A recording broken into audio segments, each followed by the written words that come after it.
Good morning. In today's session,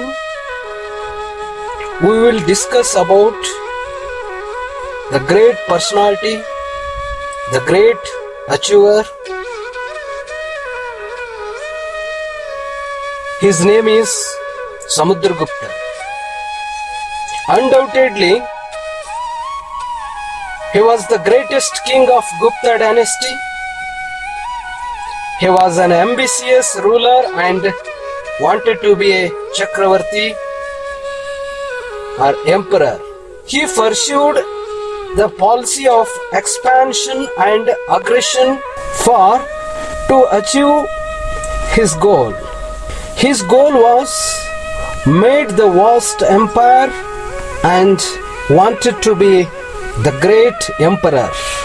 ನೋಡಿ, ಗುಪ್ತರ ಅರಸರಲ್ಲೇ ಅತ್ಯಂತ ಪರಾಕ್ರಮಿಯೂ ಮಹಾ ದಿಗ್ವಿಜಯಿಯೂ ಸಾಮ್ರಾಜ್ಯ ನಿರ್ಮಾಪಕನಾಗಿ ದಕ್ಷ ಆಡಳಿತಗಾರನಾಗಿ ಸಾಹಿತ್ಯ ಕಲೆಗಳ ಉದಾರ ಪೋಷಕನಾಗಿ ಮೂಡಿ ಬಂದ ಸಮುದ್ರಗುಪ್ತನು ಪ್ರಾಚೀನ ಭಾರತದ ಅರಸರಲ್ಲೇ ಅತ್ಯಂತ ಶ್ರೇಷ್ಠವಾದಂಥ ಸ್ಥಾನವನ್ನು ಪಡೆಯಿತು. Samudragupta ascended the throne at 335 CE. Common era 335. ನೋಡಿ, ಸಾಮಾನ್ಯ ಶಕ 335ರಲ್ಲಿ ಗುಪ್ತ ಸಾಮ್ರಾಜ್ಯದ ಪಟ್ಟಕ್ಕೆ ಬಂದ ಸಮುದ್ರಗುಪ್ತನು ದಿಗ್ವಿಜಯ ಆಗುವುದು ಅವನ ಜೀವನದ ಮೂಲ ಉದ್ದೇಶವಾಗಿತ್ತು. ಹಾಗಾಗಿ ಸಿಂಹಾಸನಕ್ಕೆ ಬಂದ ತಕ್ಷಣವೇ ರಾಜ್ಯ ವಿಸ್ತರಿಸುವ, ಸಾಮ್ರಾಜ್ಯದ ಮೇರೆಯನ್ನು ವಿಸ್ತರಿಸುವ ಕಾರ್ಯಕ್ಕೆ ಕೈ ಹಾಕಿದ. ಸೋಲರಿಯದ ಗೆಲುವಿನ ಸರ್ದಾರನಾಗಿರುವಂತಹ ಸಮುದ್ರಗುಪ್ತನು ಭಾರತದ ಇತಿಹಾಸದಲ್ಲಿ ಭಾರತದ ನೆಪೋಲಿಯನ್ ಎಂದೇ ಗುರುತಿಸಲ್ಪಟ್ಟಿದೆ. ಇತಿಹಾಸದಲ್ಲಿ ಅಪೂರ್ವ ಸ್ಥಾನ ಪಡೆದಿದ್ದಾನೆ. Samudragupta's conquests, the coins, the Allahabad pillar inscription are the most important source of information for the period of Samudragupta. This inscription is on a pillar of Ashoka. The pillar stands in the port at Allahabad and not in its original place of Kausambi. ಸಮುದ್ರಗುಪ್ತನ ಸಾಧನೆಗಳನ್ನು ಅರಿಯುವುದಕ್ಕಾಗಿ ನಮಗೆ ನಾಣ್ಯಗಳು ಮತ್ತು ಅಲಹಾಬಾದ್ ಸ್ತಂಭ ಶಾಸನ ಪ್ರಮುಖವಾಗುತ್ತೆ. ಅದರಲ್ಲೂ ಅಲಹಾಬಾದ್ ಶಾಸನವೆನ್ನುವುದು ಇದು ಮೂಲತಃ ಅಶೋಕನ ಶಾಸನ. ಆಕ್ಚುಲಿ ಇದು ಅಶೋಕನ ಶಾಸನ ಕೌಸಂಬಿಯಲ್ಲಿತ್ತು, ಮೂಲ ಸ್ಥಳ ಕೌಸಂಬಿ. ಆ ನಂತರ ಅಕ್ಬರ್ನ ಆ ಶಾಸನವನ್ನು ಅಲಹಾಬಾದ್ ಕೋಟೆಗೆ ಸ್ಥಳಾಂತರಿಸಿರುವುದನ್ನು ನಾವು ನೋಡಿ. ವಿಶೇಷ ನೋಡಿ, ಈ ಶಾಸನ, ಈ ಸ್ತಂಭದ ಮೇಲೆ ಶಾಂತಿ ಮತ್ತು ಅಹಿಂಸೆಯನ್ನು ಪ್ರಧಾನ ಗುರಿಯಾಗಿ ಹೊಂದಿದ ಅಶೋಕನ ಶಾಸನ ಆ ಸ್ತಂಭದ ಮೇಲಿದೆ. ಅದಕ್ಕೆ ವಿರುದ್ಧವಾಗಿ ಯುದ್ಧ ಮತ್ತು ರಾಜ್ಯದ ಆಕ್ರಮಣವನ್ನೇ ಗುರಿಯಾಗಿ ಹೊಂದಿದ ಸಮುದ್ರಗುಪ್ತನ ಶಾಸನ ಇದೇ ಸ್ತಂಭದ ಮೇಲೆ ಕೆತ್ತಲಾಗಿದೆ. The conquests of Samudragupta may be divided into 5 groups. ಸಿಕ್ಕಿರುವಂತ ಮೂಲಾಧಾರಗಳನ್ನು ಆಧರಿಸಿ ಸಮುದ್ರಗುಪ್ತನ ಸೈನಿಕ ಸಾಧನೆಗಳನ್ನು ನಾವು ನೋಡೋದಾದ್ರೆ, ಅಧ್ಯಯನದ ಅನುಕೂಲತೆ ದೃಷ್ಟಿಯಿಂದ 5 ಹಂತಗಳಲ್ಲಿ ಇವನ ಸೈನಿಕ ಸಾಧನೆಗಳನ್ನು ನಾವು ನೋಡ್ತೇವೆ. The first one, north Indian campaign. Second one, conquest of forest kingdoms. South Indian campaign, conquest on border States, conquest of republics. Among them the first one, North Indian campaign. According to the Allahabad inscription, he defeated 9 kings of Aryavarta and annexed them into his empire. It is called as Digvijaya. The 9 kings of Aryavarta defeated by Samudragupta were Achyuta, Nagasena, Rudradeva, Nagadatta, Ganapati Naga, ಚಂದ್ರವರ್ಮ, ನಂದಿನ್, ಬಾಲವರ್ಮ, ಮತಿಲನ್. ಈ 9 ಅರಸರು. ಈ 9 ಅರಸರನ್ನು ಜ್ಞಾಪಕದಲ್ಲಿ ಇಡುವ ಉದ್ದೇಶಕ್ಕಾಗಿ ನಾವು ಒಂದು ಸಣ್ಣ ಸೂತ್ರವನ್ನು ರೂಪಿಸ್ಕೋಬಹುದು. ಯಾಕಂತಂದ್ರೆ ಹೀಗೆ 9 ಅರಸರನ್ನು ಜ್ಞಾಪಕದಲ್ಲಿ ಇಟ್ಟುಕೊಳ್ಳುವುದು ಕಷ್ಟವಾಗುತ್ತೆ. ಅದಕ್ಕಾಗಿ ಒಂದು ಸಣ್ಣ ಸೂತ್ರ ನೋಡಿ, ಇದು ಮೆಮರಿ ಟೆಕ್ನಿಕ್. ಈ ರೀತಿನೂ ನಾವು ಜ್ಞಾಪಕದಲ್ಲಿ ಇಟ್ಕೋಬಹುದು. ಒಂದು ಸೂತ್ರ ಹೇಗಿದೆ ನೋಡಿ, NNN ಮ್ಯಾಕ್ GRB. ಇಲ್ಲಿ ಮ್ಯಾಕ್ ಅನ್ನೋದು ಒಂದು ಕಾಸ್ಮೆಟಿಕ್ಸ್ ಕಂಪನಿ ಆಗಿದೆ. ಕಾಸ್ಮೆಟಿಕ್ಸ್ ಪ್ರೊಡಕ್ಷನ್ ಮಾಡುವಂತ ಪ್ರಸಿದ್ಧ ಕಂಪನಿ ಆಗಿದೆ ನೋಡಿ ಇದು. ನೆಕ್ಸ್ಟ್ GRB ಅನ್ನುವಂಥದ್ದು ಇದು ಫುಡ್ ಐಟಮ್ಸ್ ಅನ್ನು ತಯಾರು ಮಾಡುವಂತ, ಇದನ್ನು ಸಹ ಬ್ರ್ಯಾಂಡೆಡ್ ಆಗಿರುವಂತ ಒಂದು ಕಂಪನಿ. ನಮಗೆ ಜ್ಞಾಪಕದಲ್ಲಿ ಇಡುವಂತ ಇವು ಶಬ್ದಗಳು ಬೇಕಾಗ್ತದೆ. NNN MAC GRB. ಎನ್ ಅಂದ್ರೆ ನೋಡಿ ನಂದಿನ್ ಅನ್ನುವಂಥದ್ದು, ಎನ್ ಅಂದ್ರೆ ನಾಗಸೇನ ಅಂತಕ್ಕಂಥದ್ದು, ಎನ್ ಅಂದ್ರೆ ನಾಗದತ್ತ, ಎಂ ಅಂದ್ರೆ ಮಾತಿಲನ್, ಆನಂತರ ಎ ಅಂದ್ರೆ ಅಚ್ಯುತ, ಸಿ ಅಂತಂದ್ರೆ ಚಂದ್ರವರ್ಮ, ಜಿ ಅಂದ್ರೆ ಗಣಪತಿ ನಾಗ, ಆರ್ ಅಂದ್ರೆ ರುದ್ರದೇವ, ಬಿ ಅಂದ್ರೆ ಬಾಲವರ್ಮನ್. ಹೀಗೆ 9 ಅರಸರನ್ನು ನಾವು ಜ್ಞಾಪಕದಲ್ಲಿ ಇಟ್ಟುಕೊಳ್ಬಹುದು. ಈ 9 ಅರಸರ ರಾಜ್ಯಗಳು ಉತ್ತರ ಭಾರತದಲ್ಲಿ ಯಾವೆಲ್ಲ ಭಾಗಗಳಲ್ಲಿ ಹರಡಿಕೊಂಡಿದ್ದಾವೆ ಅನ್ನೋದನ್ನು ನೋಡೋದಾದ್ರೆ ನೋಡಿ, ಇಲ್ಲಿ ಒಂದು ಲಿಸ್ಟ್ ಇದೆ ನೋಡಿ. ಇಲ್ಲಿ ನಾಗಸೇನ ಅವತ್ತಿನ ಅದು ಪದ್ಮಾವತಿ ರಾಜ್ಯ, ಪದ್ಮಾವತಿಯ ನಾಗಸೇನ ಅದು ಇವತ್ತು ಉತ್ತರ ಪ್ರದೇಶದ ಮಧ್ಯಪ್ರದೇಶದ ಗ್ವಾಲಿಯರ್ ಭಾಗದಲ್ಲಿ ಬರ್ತಕ್ಕಂಥದ್ದು. ಆನಂತರ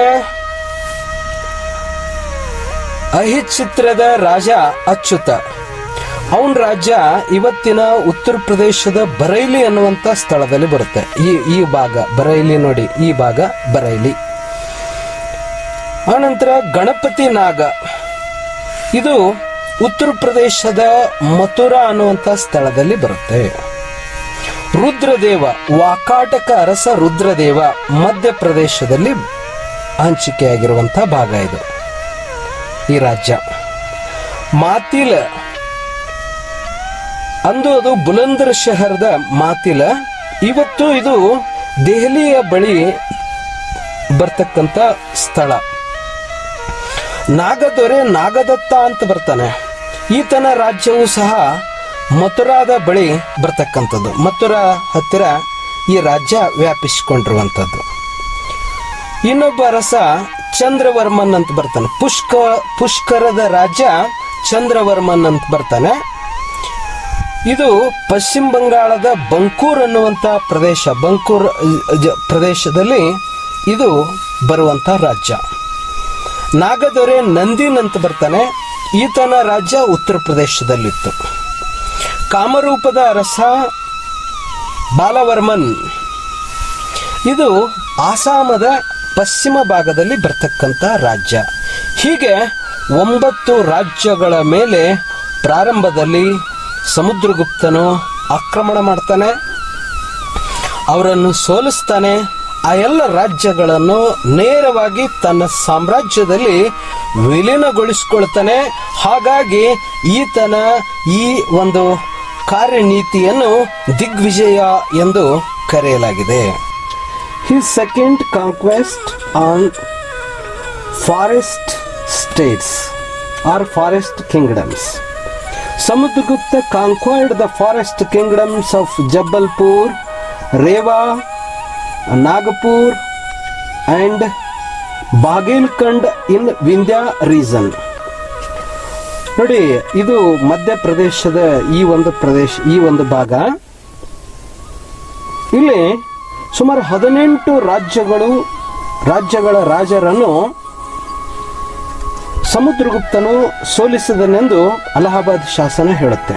ಸಂಪೂರ್ಣ ಗುಡ್ಡುಗಾಡುಗಳಿಂದ ಕೂಡಿರುವಂತಹ ದಟ್ಟ ಅರಣ್ಯಗಳಿಂದ ಕೂಡಿರತಕ್ಕಂಥ ಈ ಪ್ರದೇಶದಲ್ಲಿ ಈ ಅಡವಿ ರಾಜ್ಯಗಳ ಒಕ್ಕೂಟವನ್ನು ಹಸ್ತಿನ್ ಅನ್ನುವಂತಹ ರಾಜನು ಆಳುತ್ತಿದ್ದ. ಈ ರಾಜ್ಯಗಳ ಒಕ್ಕೂಟದ ಮುಖ್ಯಸ್ಥನಾದ ಹಸ್ತಿನ್ ಅನ್ನುವಂಥವನನ್ನು ಸಮುದ್ರಗುಪ್ತನು ತನ್ನ ಅಸೀಮವಾದ ಪರಾಕ್ರಮ ಬಲದಿಂದ ಸೋಲಿಸಿದನು. ಇದು ಸಮುದ್ರಗುಪ್ತನ ಎರಡನೇ ಮಹತ್ವಪೂರ್ಣವಾಗಿರುವಂತಹ ದಿಗ್ವಿಜಯವಾಗಿರುವಂಥದ್ದು. And then next, Samudragupta's third conquest on south India. ಮೂರನೇ ಪ್ರಮುಖ ದಿಗ್ವಿಜಯ ಅಂದರೆ ದಕ್ಷಿಣ ಭಾರತದ ದಿಗ್ವಿಜಯ. After firmly consolidating his authority in the northern part of India, Samudragupta turned his attention towards the south. Samudragupta defeated the kings of South India, but they were reinstated in their respective positions. These kings became his vassals and they accepted to pay tributes. This campaign is called as Dharma Vijaya. ನೋಡಿ, ಸಮುದ್ರಗುಪ್ತನ ಮೂರನೇ ಪ್ರಮುಖವಾಗಿರುವಂತಹ ದಿಗ್ವಿಜಯ ಇದು. ಇಲ್ಲಿ ದಕ್ಷಿಣ ಭಾರತದ 12 ಅರಸರನ್ನು ಸೋಲಿಸ್ತಾನೆ. ಆ 12 ಅರಸರನ್ನು ಸೋಲಿಸಿದಾಗಲೂ ಆ ಎಲ್ಲ ರಾಜ್ಯಗಳನ್ನು ಮತ್ತೆ ಅವರಿಗೆ ಮರಳಿಸ್ತಾನೆ. ಅಂದ್ರೆ ಇಲ್ಲಿ ಸಮುದ್ರಗುಪ್ತನು ಅನುಸರಿಸಿರುವಂತ ನೀತಿ ಯಾವುದು ಅಂತಂದ್ರೆ ಗ್ರಹಣ, ಮೋಕ್ಷ, ಅನುಗ್ರಹ ಅಂತಕ್ಕಂಥದ್ದು. ಅಂದ್ರೆ ಅವ್ರ ಮೇಲೆ ಆಕ್ರಮಣ ಮಾಡ್ತಾನೆ, ಅವರನ್ನು ಸೋಲಿಸ್ತಾನೆ, ಮತ್ತೆ ಅವರನ್ನು ಬಿಡುಗಡೆಗೊಳಿಸ್ತಾನೆ, ಅಂದ್ರೆ ಮೋಕ್ಷಗೊಳಿಸ್ತಾನೆ, ಮತ್ತೆ ಅವರನ್ನು ಅನುಗ್ರಹಿಸ್ತಾನೆ, ಅಂದ್ರೆ ಗೆದ್ದ ರಾಜ್ಯವನ್ನು ಹಿಂತಿರುಗಿಸ್ತಾನೆ. ಹೀಗೆ ಗ್ರಹಣ, ಮೋಕ್ಷ, ಅನುಗ್ರಹ ಅನ್ನುವಂಥ 3 ನೀತಿಯನ್ನು ಇಲ್ಲಿ ಅನುಸರಿಸಿರುವುದನ್ನು ನಾವು ನೋಡ್ತೇವೆ. ಹೀಗೆ 12 ಅರಸರನ್ನು ಸೋಲಿಸ್ತಾನಲ್ಲ, ಆ 12 ಅರಸರ ಹೆಸರುಗಳನ್ನು ನೋಡಿ. ಕೋಸಲದ ಮಹೇಂದ್ರ, ಮಹಾಕಾಂತಾರದ ವ್ಯಾಘ್ರರಾಜ, ಕೌರಾಲದ ಮಂಟರಾಜ, ಪಿಷ್ಟಪುರದ ಮಹೇಂದ್ರ, ಕೊಟ್ಟೂರಿನ ಸ್ವಾಮಿ ದತ್ತ,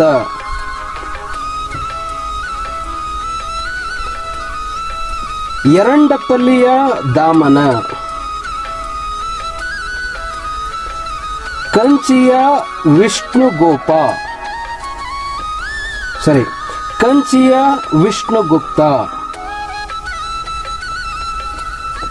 ವೆಂಗಿಯ ಹಸ್ತಿವರ್ಮ, ಅವಮುಕ್ತದ ನೀಲರಾಜ, ಪಲಕ್ಕಾಡದ ಉಗ್ರಸೇನ,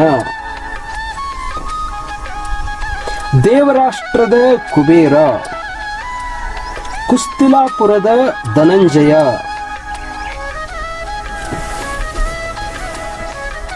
ಇವರು ದಕ್ಷಿಣ ಭಾರತದ ಅವತ್ತಿನ ಕಾಲದ ರಾಜರು.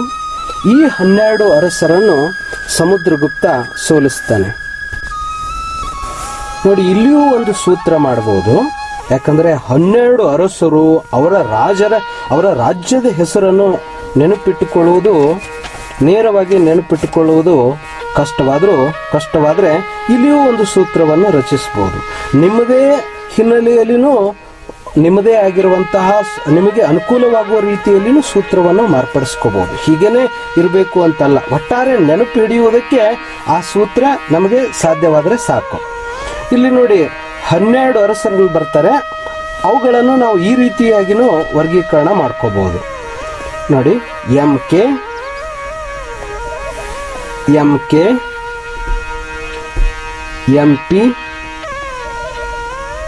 MV, KS, KV,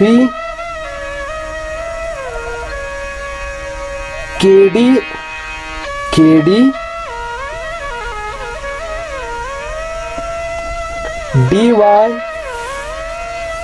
HV, PU, NA. ಹೀಗೆ ಇವನ್ 4 ಎಕ್ಸ್ಟ್ರಾ ಇವುಗಳನ್ನು ನೀವು ಸೇರಿಸ್ಕೋಬೇಕು. ಬಟ್ ಇವು ಒಂದು ರಿದಮಕ್ಕಾಗಿ ರೈಮಿಂಗ್ ವರ್ಡ್ಸ್ ರೀತಿಯಲ್ಲಿ ಒಂದು ಸಮಾನವಾಗಿ ಅಕ್ಷರಗಳು ಇರುವುದರಿಂದ ಇವುಗಳನ್ನು ನೆನಪಿಟ್ಕೊಳ್ಳೋಕೆ ಸಾಧ್ಯ ಆಗ್ತದೆ. ನೋಡಿ, ಇದರೊಳಗೆ ಮೊದಲನೇದಾಗಿರ್ತಕ್ಕಂಥದ್ದು ಯಾವುದು ಅಂತಂದರೆ ಕೋಸಲದ ಮಹೇಂದ್ರ. ಆ ನಂತರ ಯಾವುದು ಕೌರಾಲದ ಮಂಟರಾಜ. ಆ ನಂತರ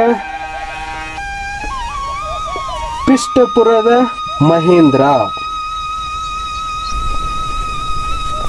ಮಹಾಕಾಂತಾರದ ವ್ಯಾಘ್ರರಾಜ. ಇಲ್ಲಿ ನೋಡಿ, KD, KS, KV, KD, KS, KV. KD ಅಂತಂದ್ರೆ ಕುಸ್ತಿಲಾಪುರದ Dhananjaya. Kubera, ದೇವರಾಷ್ಟ್ರದ Kubera.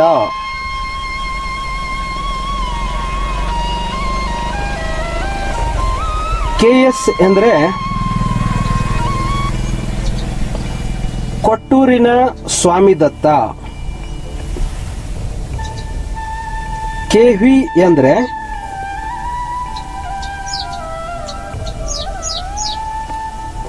ಕಂಚಿಯ Vishnugupta.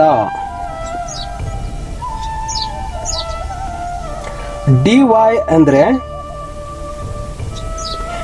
ಎರಡಪಲ್ಲಿಯ ದಾಮನ. ವ್ಯಂಗಿಯ ಹಸ್ತಿವರ್ಮ.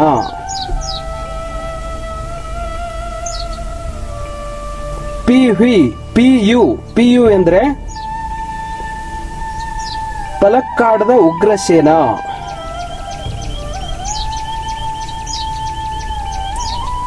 NA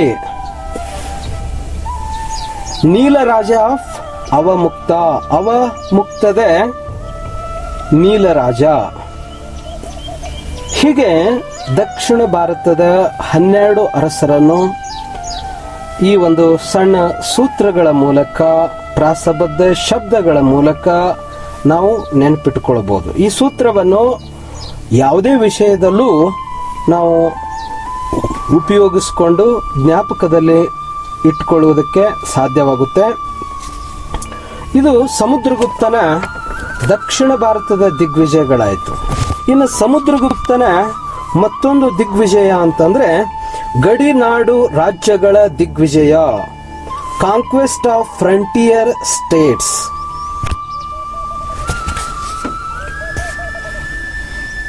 The boundary states conquered by Samudragupta were Kamarupa in Assam, Dawaka in Assam, Samatata in Bengal, Kartripura in Punjab and Nepal.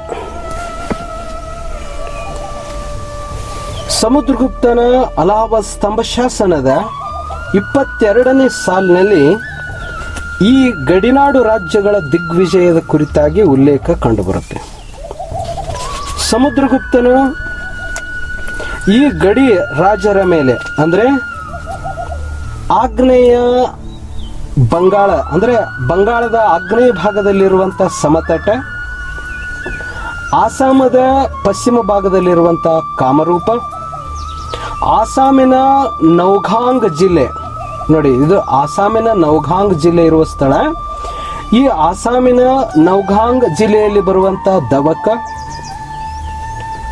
ಪಂಜಾಬಿನ ಭಾಗದಲ್ಲಿ ಬರುವಂತಹ ಕಾರ್ತ್ರಿಪುರ, ನೇಪಾಳ ರಾಜ್ಯಗಳನ್ನು, ಈ ಒಂದು ರಾಜ್ಯಗಳ ಮೇಲೂ ಸಮುದ್ರಗುಪ್ತ ತನ್ನ ದಿಗ್ವಿಜಯವನ್ನು ಮೆರೆದನು. ತನ್ನ ಪ್ರಭುತ್ವವನ್ನು ಹೇರಿದನು. ತೆರಿಗೆಯನ್ನು ಕೊಡುವುದು, ಗುಪ್ತಾಜ್ಞೆಗಳನ್ನು ವಿಧೇಯತೆಯಿಂದ ಅನುಸರಿಸುವುದು, ಗುಪ್ತರ ಆಸ್ಥಾನಕ್ಕೆ ಭೇಟಿ ನೀಡಿ ಗೌರವ ತೋರುವುದು, ಈ 4 ವಿಧದ ನೀತಿಗಳನ್ನು, ನಿಯಮಗಳನ್ನು ಅವರು ಪಾಲಿಸಬೇಕಾಗಿತ್ತು, ಅನುಸರಿಸಬೇಕಾಗಿತ್ತು. ಈ ದಿಶೆಯಲ್ಲಿ ಸಮುದ್ರಗುಪ್ತನು ಗಡಿ ರಾಜ್ಯಗಳ ವಿಷಯದಲ್ಲಿ ತನ್ನ ಮುತ್ಸದ್ದಿತನವನ್ನು ಮೆರೆದನು. ಇನ್ನು ಕೊನೆಯದಾಗಿರ್ತಕ್ಕಂಥ ಒಂದು ದಿಗ್ವಿಜಯ ಅಂದರೆ ಅದು ಗಣರಾಜ್ಯಗಳ ದಿಗ್ವಿಜಯ, conquest of republics. Samudragupta defeated 9 republican states in northern India. They were Malavas, Arjunayanas, Yaudeyas,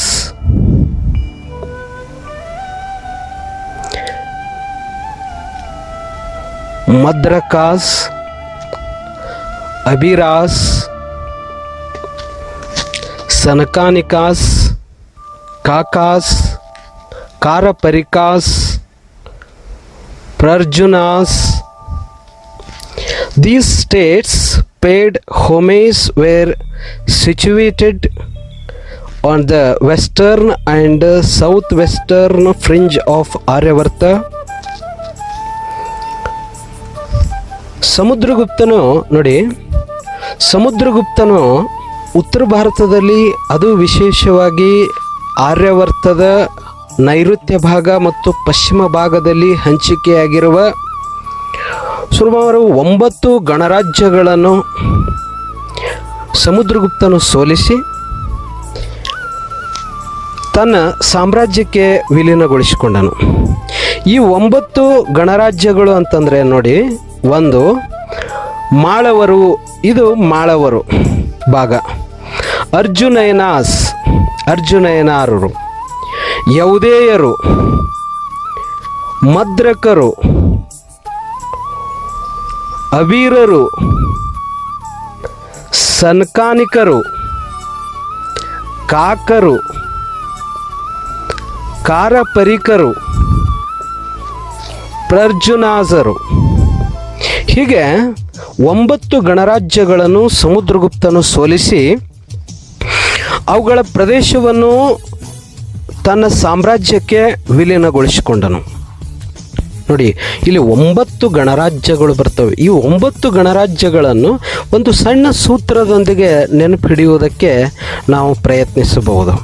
ನೋಡಿ, ಈ ಎಲ್ಲ 9 ಗಣರಾಜ್ಯಗಳ ಮೊದಲ ಅಕ್ಷರವನ್ನು ತೆಗೆದುಕೊಂಡು ಒಂದು ಸೂತ್ರವನ್ನು ಮಾಡಬಹುದು. ನೋಡಿ, ಏನು ಸೂತ್ರ ಅಂತಂದರೆ,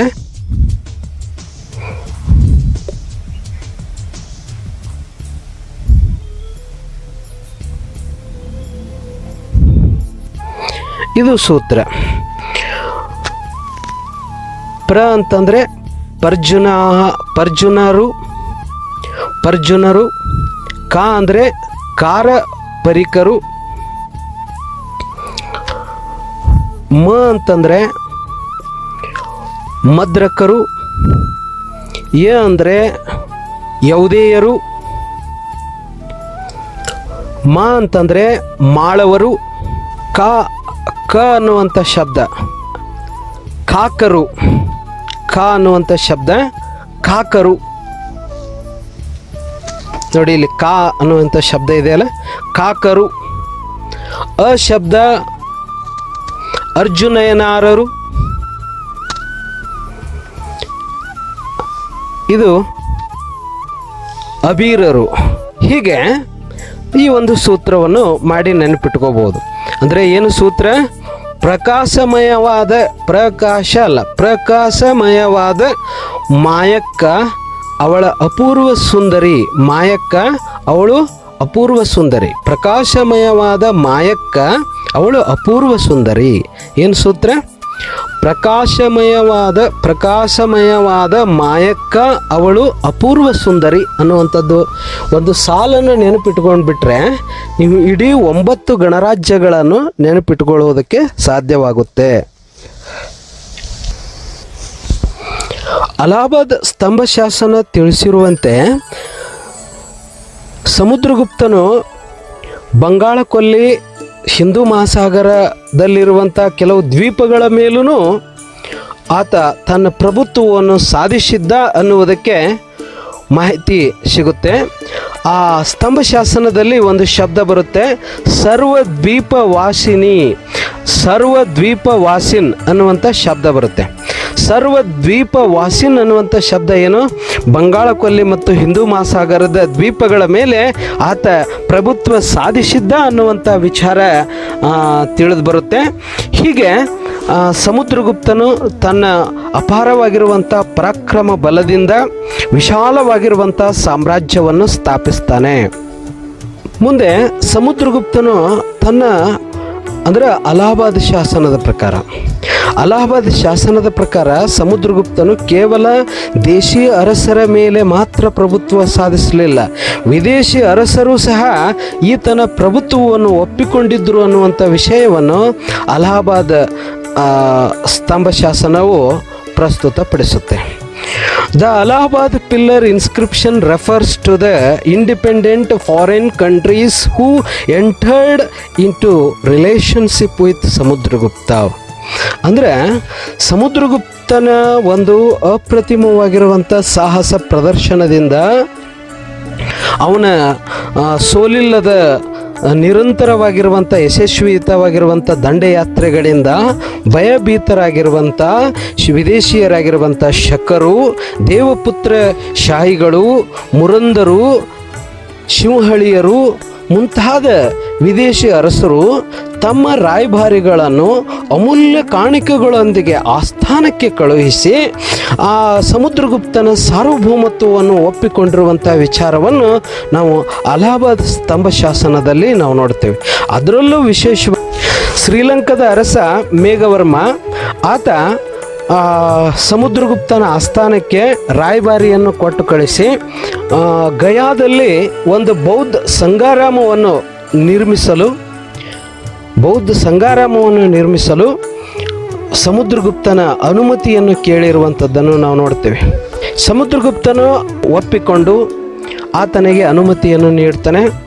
ಅದು ಅಲ್ಲದೆ ಆ ನಿರ್ಮಾಣ ಕಾರ್ಯಕ್ಕೆ ತನ್ನ ಕೊಡುಗೆಯನ್ನು, ತನ್ನ ಒಂದು ನೆರವನ್ನು ಸಹ ನೀಡಿರುವಂಥದ್ದನ್ನು ನಾವು ನೋಡ್ತೇವೆ.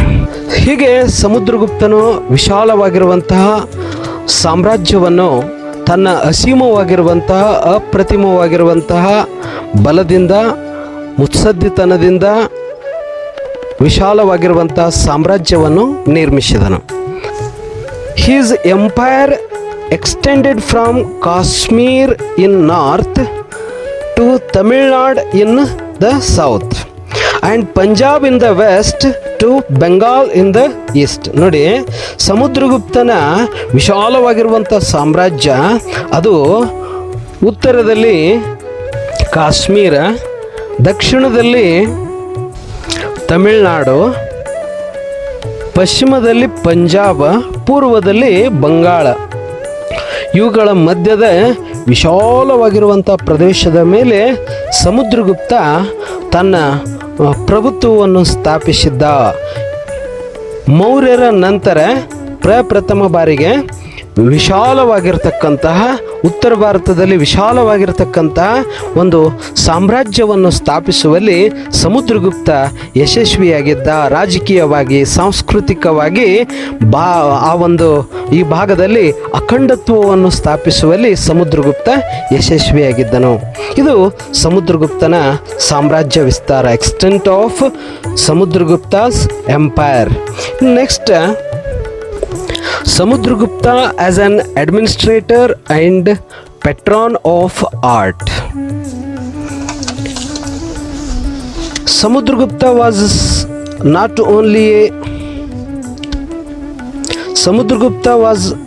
only a conqueror but also a good administrator, a musician, a poet, a scholar and a patron of literature. ಹೀಗೆ ಬಹುಮುಖ ಪ್ರತಿಭೆಯನ್ನು ಹೊಂದಿದ ಸಮುದ್ರಗುಪ್ತನು ಕವಿಗಳಿಗೆ, ಕಲಾಕಾರರಿಗೆ ಆಶ್ರಯ ನೀಡಿದ್ದ. ಸಂಸ್ಕೃತ ಪಂಡಿತನಾದ ಹರಿಶೇಣ ಈತನ ಆಸ್ಥಾನದಲ್ಲಿದ್ದ. ಅಷ್ಟೇ ಅಲ್ಲದೆ ಬೌದ್ಧ ವಿದ್ವಾಂಸರಾದ ಅಸಂಗ ಮತ್ತು ವಸುಬಂಧರು ಇವನ ಆಸ್ಥಾನದಲ್ಲಿ ಆಶ್ರಯ ಪಡೆದಿದ್ದರು. ಸ್ವತಃ ಕವಿಯಾಗಿರುವಂಥ ಅಂದರೆ ಸಮುದ್ರಗುಪ್ತನೇ ಸ್ವತಃ ಕವಿಯಾಗಿದ್ದು ಸಂಸ್ಕೃತದಲ್ಲಿ ಅಪಾರವಾಗಿರುವಂಥ ಪಾಂಡಿತ್ಯವನ್ನು ಗಳಿಸಿರುವಂಥ ಈತ ಕೃಷ್ಣ ಚರಿತೆ ಎಂಬ ಸಂಸ್ಕೃತ ನಾಟಕವನ್ನು ರಚಿಸಿದನು. ಸಂಗೀತದಲ್ಲಿ ವಿಶೇಷ ಆಸಕ್ತಿ ಹೊಂದಿದ ಈತನು ವೀಣೆ ನುಡಿಸುವುದರಲ್ಲಿ ಪ್ರವೀಣನಾಗಿದ್ದನು. ತಾನೊಬ್ಬ ವೈಷ್ಣವನಾದರೂ ಪರಮತ ಸಹಿಷ್ಣುನಾಗಿದ್ದನು. ಸಮುದ್ರಗುಪ್ತನು ತನ್ನ ದಂಡಯಾತ್ರೆಗಳನ್ನು ಯಶಸ್ವಿಯಾಗಿ ಕೈಗೊಂಡ ನಂತರ ಅಶ್ವಮೇಧ ಯಾಗವನ್ನು ಕೈಗೊಳ್ತಾನೆ. ಇನ್ನೊಂದು ವಿಶೇಷ ಏನು ಅಂತಂದರೆ, ಅಲಹಾಬಾದ್ ಸ್ತಂಭ ಶಾಸನ ಸಮುದ್ರಗುಪ್ತನ ಎಲ್ಲ ಸಾಧನೆಗಳನ್ನು ತಿಳಿಸುವುದರೂ ಸಮುದ್ರಗುಪ್ತ ಅಶ್ವಮೇಧ ಯಾಗ ಮಾಡಿರುವಂಥ ವಿಚಾರ ಈ ಒಂದು ಶಾಸನದಲ್ಲಿ ವ್ಯಕ್ತವಾಗಿಲ್ಲ. ಆದಾಗ್ಯೂ ಆತನ ನಾಣ್ಯಗಳಿಂದ ತಿಳಿದು ಬರುವುದೇನೆಂದರೆ, ಈತ ಅಶ್ವಮೇಧ ಯಾಗವನ್ನು ಕೈಗೊಂಡ. ಅಶ್ವಮೇಧ ಯಾಗವನ್ನು ಕೈಗೊಂಡ ವಿದೇಶಿ ಪ್ರಭಾವದಿಂದ ಮುಕ್ತವಾದ 8 ಚಿನ್ನದ ನಾಣ್ಯಗಳನ್ನು ಟಂಕಿಸಿದನು. ಹೀಗಾಗಿ ಈತನನ್ನು ಭಾರತೀಯ ನಾಣ್ಯ ಪದ್ಧತಿಯ ಆಸ್ತಿಭಾರಕ ಎಂದು ಕರೆಯಲಾಗಿದೆ. ಯಾರು? ಸಮುದ್ರಗುಪ್ತ 8 ವಿಭಿನ್ನ ಬಗೆಯ ವಿದೇಶಿ ಪ್ರಭಾವದಿಂದ ಮುಕ್ತವಾದಂತಹ 8 ಚಿನ್ನದ ನಾಣ್ಯಗಳನ್ನು ಹೊರಡಿಸ್ತಾನೆ. ಆ ನಾಣ್ಯ ಹಾಗಾಗಿ ಈತನನ್ನು ನಾವೇನಂತ ಕರಿತೇವೆ ಅಂತಂದರೆ ಭಾರತೀಯ ನಾಣ್ಯ ಪದ್ಧತಿ ಆಸ್ತಿಭಾರಕನೆಂದು ಕರೆಯಲಾಗಿದೆ. ಈತ ಹೊರಡಿಸಿರುವಂಥ ಆ 8 ನಾಣ್ಯಗಳು ಯಾವುವು ಅಂದರೆ, ಬಿಲ್ಲು ದೃಶ್ಯದ ನಾಣ್ಯ. ಬಿಲ್ಲು ದೃಶ್ಯದ ನಾಣ್ಯ ಹೇಗಿದೆ ಅಂದರೆ, ಒಂದು ಮುಖದಲ್ಲಿ ಬಿಲ್ಲು ಹಿಡಿದ ರಾಜ ಇದ್ದಾನೆ, ಮತ್ತೊಂದು ಮುಖದಲ್ಲಿ ಲಕ್ಷ್ಮಿ ಚಿತ್ರ ಇದೆ. ಲಕ್ಷ್ಮಿಯನ್ನು ಕೆತ್ತಲಾಗಿದೆ.